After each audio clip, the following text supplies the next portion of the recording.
What is going on, ladies and gentlemen? My name is Bobbity Bobbity. Welcome back to another episode of Hogwarts Legacy.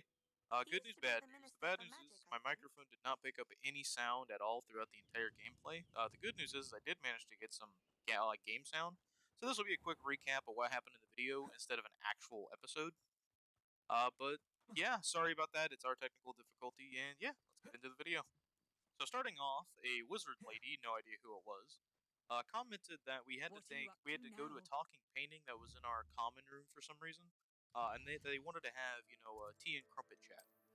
So we make our way through the deep wilds of Shiver Me Timbers Timberland by using dastardly dark magic to appear back in the common room. Once we got into the common room, we find a plate of pastries, so yummy and delicious within the digestive tract they are. Woo wee boy, they sure are scrumptious. Oh, and the painting guy's there too. Essentially, the painting guy, Eldridge Diggory, believes that we could provide assistance in solving a decade-old murder thanks to the book we found in the missing pages in episode 3. Don't ask me how this semi-immovable object and slash semi-sentient being knows about the book. It just does. Honestly, it's probably just to push the plot. Anyway, we agree to help because we're good people. He sends us out to find his niece, Helen DeGeneres, and that is because the murder case was actually hers that she was working on. It's kind of nice of her uncle to, help her out from beyond the grave. Remember that, kids. Even if your family's unalive, doesn't mean they won't help you or mess with you. Either one, to be honest. I ended up asking her where she's located twice because I wasn't paying attention. Upper Hogsfield to see my great niece. So once I have, without a doubt, completely understood the assignment of where I'm actually supposed to go, I kind of run around Hogwarts for a little bit, trying to figure out how to get there because I know it's far away. And then I realize, I could just, fast travel there. And by fast travel there, what I really mean is to get as close as possible because for some reason it wouldn't take me to Hogsmeade, so I got stuck having to travel to the Forbidden Forest and then sprinting the rest of the way. And after 7 years, 9 months, and 21 days, we finally made it to This must be the grandmother's place house. Minister Boy, I Diggory sure mentioned. hope it's not a wolf dressed in my grandmother's skin. This one talks to us about a student named Dick Jackdaw after disappearing to go meet a girl named Anne for some fun time. No body was recovered, unfortunately. Then, out of nowhere, his headless ghost appears in Hogsmeade, unaware of how he died, and was convicted for his death and went to wizard prison because some douche nozzle named Apollina Black gave a testimony. Honestly, you'd think they'd try to dig up more evidence or investigate it further. It just kind of sounds lazy to me. Anywho, apparently Dick Jackdaw promised Anne adventure as he was following a map from the missing pages from before. Anne said Dick insisted to follow the map, but she had to solve some puzzles first.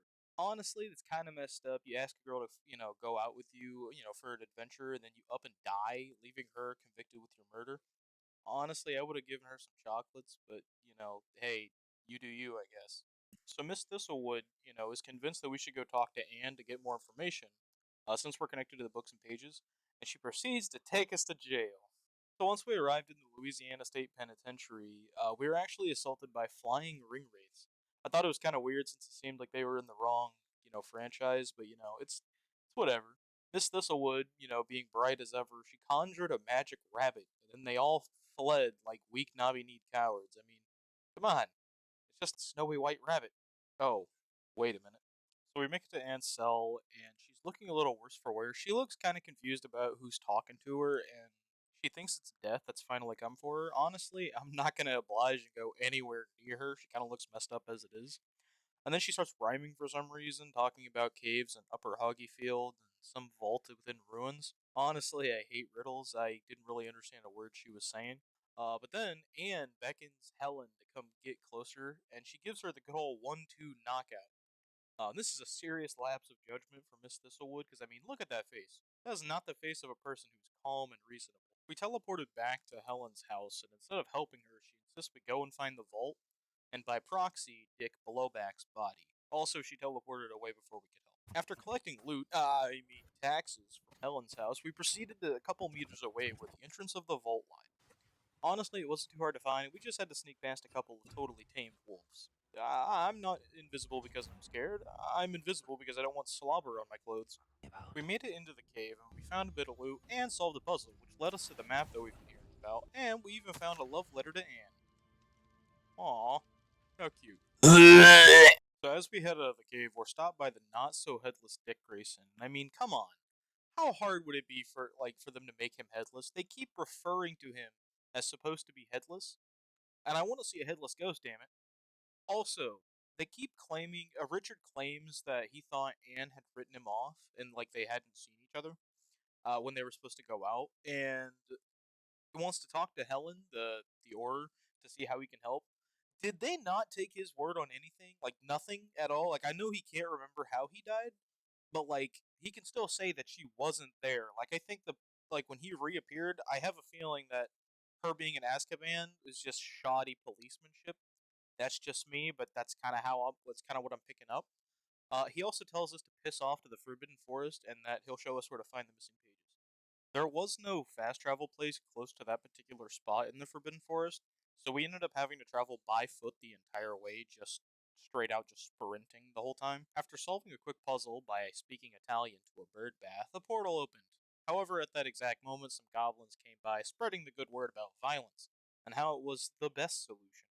After absolutely curb stomping the stunted footstools and traveling through the portal into the most confusing place I've ever seen.